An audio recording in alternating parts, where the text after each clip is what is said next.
Very good evening. तो ये video काफ़ी देर के बाद आई है। मैं जानती हूँ कुछ पर्सनल इश्यूज़ की वजह से मैं वीडियो को नहीं बना पा रही थी, बट अब वीडियो बिल्कुल कंटिन्यू होंगे।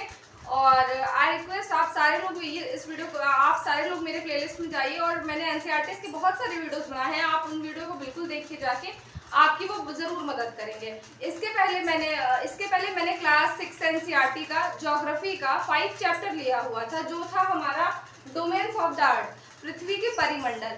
इसके पिछले वीडियो में मैंने आपको एटमॉस्फेयर के बारे में बताया था, हाइड्रोस्फेयर के बारे में बताया था, बायोस्फेयर के बारे में बताया था।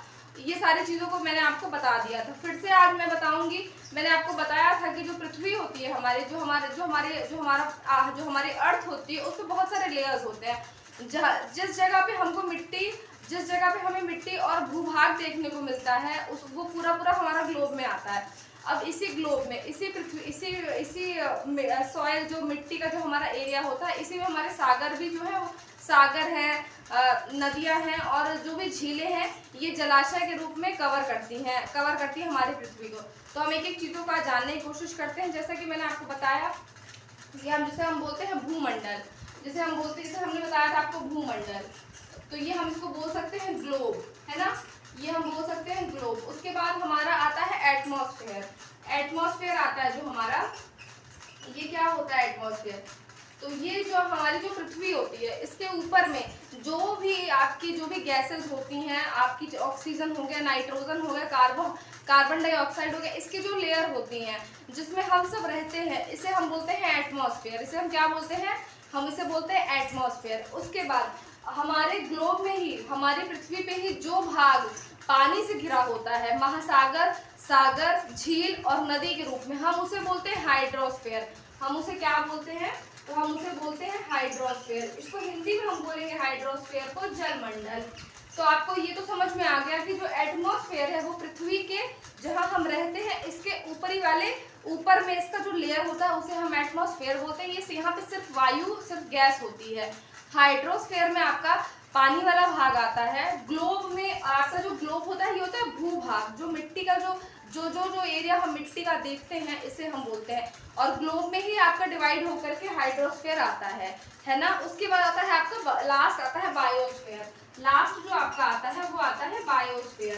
तो बायोस्फेयर में हम बोल सकते हैं कि बायोस्फेयर में हमें तीनों चीजें देखने को मिलती हैं। जैसे वहां पे वायु भी होती है, वहां पे आपका जो है वो एयर भी होता है, एयर होगा, प्लस आपका जल होगा, मतलब वाटर होगा आपका, और प्लस आपका उसके बाद आपका मिट्टी होगा, स्थल होगा। तो ये ग्लोब का भी एरिया होगा, या हम बोल सकते हैं सॉइल। ठीक है, आपका जब ये तीनों चीजें आपकी रहती हैं, तो वहां पे जीव जंतु जो है वो रहने लगते हैं। जैसे इंसान, हम रहते हैं, प्लांट्स, पेड़ पौधे रहते हैं, जीव जंतु जो हैं, जो जानवर होते हैं, वो सब रहते हैं। उस जगह को हम बायोस्फीयर बोलते हैं, जहाँ पे हमको तीनों चीजें मिलती हैं। वो तीनों चीजें कौन कौन सी होती हैं? तो तीनों चीजें हमारी होती हैं, एयर, वायु, उसके बाद स्थल और जल। इंग्लिश में अगर हम बोले तो एयर, वाटर और सॉइल, जो मिट्टी का जो भाग होता है। तो आपको मेरे हिसाब से चीजें समझ में आ गई होंगी। अब हम एक एक को अलग अलग से पढ़ के देखते हैं। तो जैसे कि हमने बोला ग्लोब, अगर हम इस बात पे हम आते हैं कि ग्लोब, ठीक है, तो मैंने आपको बताया था कि जो ग्लोब, अब हम फर्स्ट आते हैं ग्लोब पे कि ग्लोब क्या होता है ना। हम आते हैं ग्लोब पे कि ग्लोब क्या होता है। तो जो ग्लोब है हमारा, ये इसको हम दो भाग में डिवाइड कर सकते हैं बहुत इजीली। दो भाग में ये डिवाइड हो जाएगा। एक हो जाएगा आपका ओशन बेसिन, एक हो जाएगा आपका ओशन बेसिन, और इधर आपका हो जाएगा कॉन्टिनेंट। इधर आपका हो जाएगा कॉन्टिनेंट। कॉन्टिनेंट को हम हिंदी में बोलते हैं महाद्वीप। क्या बोलते हैं हिंदी में? हम इसको बोलते हैं महाद्वीप। हम इसको हिंदी में बोलते हैं महाद्वीप। और ओशन बेसिन को हम बोलते हैं महासागरीय बेसिन, और इसको हम बोलते हैं महासागरीय बेसिन। इसको हम बोलते हैं महासागरीय बेसिन, है ना। इसको हम बोलते हैं महासागरीय बेसिन। तो ये तो आपको समझ में आया होगा, आपने छोटी क्लासेस में पढ़ा भी होगा कि ये हमारा ग्लोब दो भाग में हम इसको बांट सकते हैं, कॉन्टिनेंट में और ओशन बेसिन में। कॉन्टिनेंट वो होता है जो मिट्टी का भाग होता है, जिसपे इंसान रहते हैं, और ओशन बेसिन वो होता है जो वाटर एरिया होता है, जैसे सागर हो गया, महासागर हो गया, नदी हो गई, झील हो गई, ये सारे जो भी हैं ये आपके ओशन बेसिन में आते हैं। अगर वैसे हम देखें तो ओशन बेसिन में हम नदी को और लेक को हम नहीं रखते हैं, क्योंकि ओशन मतलब होता है महासागर। तो अगर हम एक ऊपर फ्रेमवर्क के तौर पे देखें तो हमारा ग्लोब दो जगह मतलब 2 पार्ट्स में बढ़ जाता है। एक होता है कॉन्टिनेंट और एक होता है ओशन बेसिन। कॉन्टिनेंट वो मिट्टी वाला भाग जिसपे सब रहते हैं, और ओशन जो हमारा महासागरीय वाला भाग होता है। अब आपको मेरे हिसाब से ये चीज़ें बिल्कुल समझ में आ गई होंगी। अब इसके बाद हम आते हैं कॉन्टिनेंट पे, कितने कॉन्टिनेंट हमारे होते हैं और कौन से कॉन्टिनेंट में क्या हमको मिलता है, ठीक है। तो जहाँ तक कि आपको ग्लोब तो मेरे हिसाब से समझ में आ गया होगा। अब आते हैं ग्लोब के फर्स्ट वाले पार्ट पे, जो हमने बोला था आपसे कॉन्टिनेंट, है ना। तो व्हाट इज कॉन्टिनेंट? तो कॉन्टिनेंट मैंने आपको बताया कि जो हमारा भूभाग होता है उसे हम कॉन्टिनेंट बोलते हैं, ठीक है। कॉन्टिनेंट हमारे 7 कॉन्टिनेंट होते हैं। फर्स्ट होता है हमारा Asia. Asia is the largest continent of the world. Asia जो है वो सबसे बड़ा महाद्वीप है। उसके बाद हमारा आता है Africa. Africa is the second largest continent in the world. Africa जो है ये हमारा दूसरा सबसे बड़ा महाद्वीप होता है। उसके बाद हमारा आता है नॉर्थ अमेरिका।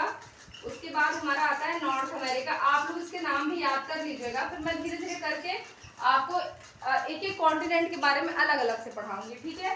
North America. उसके बाद आता है हमारा साउथ अमेरिका।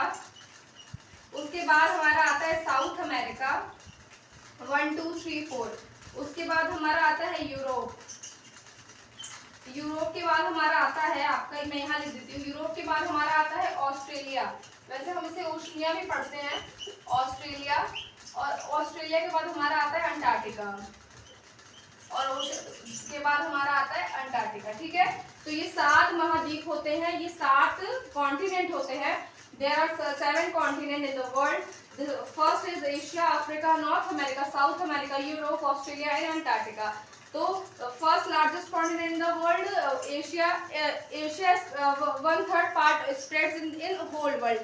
इसका 1/3 जो भाग होता है वो पूरी दुनिया, ये विश्व का 1/3 भाग को कवर करता है, ठीक है। तो और यही एक आपका इंक्रीजिंग ऑर्डर में भी है, मतलब है सबसे फर्स्ट आपका यही होगा, सबसे बड़ा ये होता है, सेकंड आपका ये होता है, थर्ड आपका ये होता है, फोर्थ आपका ये होता है, 5 ये होता है, 6 ये होता है और 7 ये होता है। तो मेरे हिसाब से आप लोग भी ऐसे याद करिएगा। इससे आपको क्या हेल्प होगा कि इससे आपको एक क्रम वाइज याद हो जाएगा, एक आपको चीजें याद हो जाएंगी, बड़ा छोटा उससे छोटा और ये लास्ट में सबसे छोटा। तो ये आपके कॉन्टिनेंट होते हैं। और इसी आपकी बुक में क्लास 6 की एनसीईआरटी 5 में आपको दिया हुआ है, मैं एक बार आपको दिखाती हूँ। ये देखिए आप, इस तरीके का आपका पार्ट है, इस तरीके का आपका पार्ट है, जो कि यही आपका कॉन्टिनेंट है। इसी को हम बोलते हैं भूभाग जो होता है। ये वाला जो पूरा आता है आपका, ये एशिया हो गया, सबसे बड़ा होता है। उसके बाद आपका ये अफ्रीका होता है। उसके बाद आपका नॉर्थ अमेरिका, फिर साउथ अमेरिका। उसके बाद आपका यूरोप होता है। उसके बाद ऑस्ट्रेलिया होता है, और ये ऊपर में आपका अंटार्कटिका होता है, ठीक है। ये इस तरीके से आपके भाग होते हैं। एक चीज और आप याद कर लीजिएगा कि एशिया के बाद आपका एशिया हम बोलते हैं यूरेशिया। तो यूरेशिया क्या होता है? हम बोलते हैं यूरेशिया, है ना, हम बोलते हैं यूरेशिया। तो यूरेशिया क्या होता है आप सबको पता होगा। एशिया के ही ऊपर यूरोप है। तो कुछ भाग जो एशिया में भी आता है और यूरोप में भी आता है, हम उसे बोलते हैं यूरेशिया। तो हम क्या बोल सकते हैं, यूरेशिया में हमारा भाग आता है, एशिया का भाग आता है, प्लस कुछ भाग हमारा यूरोप का आता है, तो उसे हम बोलते हैं यूरेशिया, ठीक है। तो ये चीजें मेरे हिसाब से आपको समझ में आ गई होंगी। इसके लिए आप एक बार वर्ल्ड का मैप देखिए, आपको बहुत अच्छे से चीजें क्लियर होंगी। एटलीस्ट आप आज ये करिएगा कि आप एक एक सारे कॉन्टिनेंट का एक बार जाके आप इमेज देखिएगा, इससे आपकी चीजें क्लियर हो जाएंगी। इसके बाद हम ओशन पढ़ेंगे, और उस ओशन के बाद हम एक एक कॉन्टिनेंट को बाय डिटेल पढ़ेंगे। जो चीज़ें आपकी बुक में है वो तो पढ़ाऊंगी ही, उसके अदर भी जो भी मुझे नॉलेज होगी वो मैं पढ़ाऊंगी। तो इसके बाद वाली वीडियो को भी देखिएगा, और इसके बाद आप लोग मैप को भी ज़रूर देखिएगा।